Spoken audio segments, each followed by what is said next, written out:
Hi guys, on Sunday, Victoria Derbyshire interviewed the head of a software company that a few years ago provided the NHS with a number of tools for free or for almost free. As we know, profit-driven companies don't give stuff away for nothing forever. But while the firm can't do exactly as it pleases, it should be required to operate within the law. One big problem here is who's writing the laws.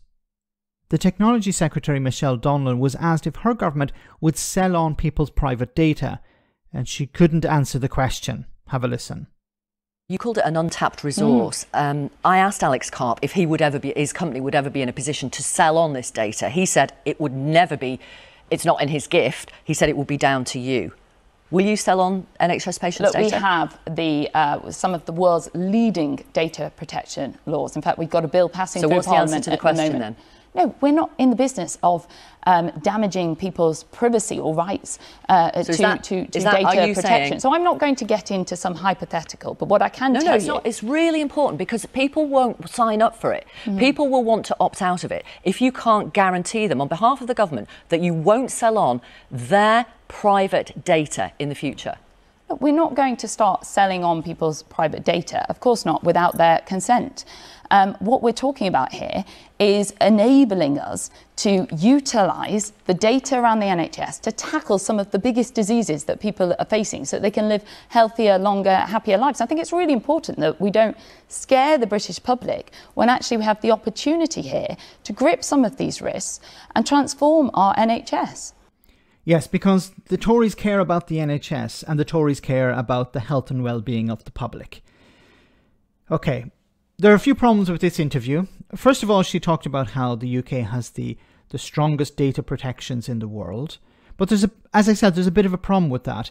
Because Palantir says, back in 2021, the FT posted this article, Palantir to reshore all UK data processing from the US before regulatory tsunami hits. So as the US was increasing regulations, Palantir moved out of the US to the United Kingdom. Not to the European Union, but to the United Kingdom. Now, why would a place that has the highest data protections in the world attract a company who wants to avoid US regulatory requirements? I've said this before, Brexit was about reducing protections for workers, reducing regulations, cutting red tape that's there to protect consumers, workers, the labour force and the environment. It was about removing these protections to attract companies like Palantir, I believe. So when she talks about the strongest regulations in the world, then why would it attract a company that wants to avoid regulations? Now, this is the founder of Palantir a number of years ago when he was talking about another company that he was part of, PayPal. When we started PayPal, I said we weren't going to hire any lawyers for the first year because I knew they were just going to tell us we weren't allowed to do this. We just broke all the rules. The system got built, and then sort of a year later, you ask for forgiveness. You don't ask for permission, and I think something like that, is sort of a template that is working in many of these cases. When we started PayPal. So there you have it. What we do is we break the rules, and then we ask for forgiveness after. We don't ask for permission first. No, we ask for forgiveness after. And this is the company that's going to be having access to the NHS.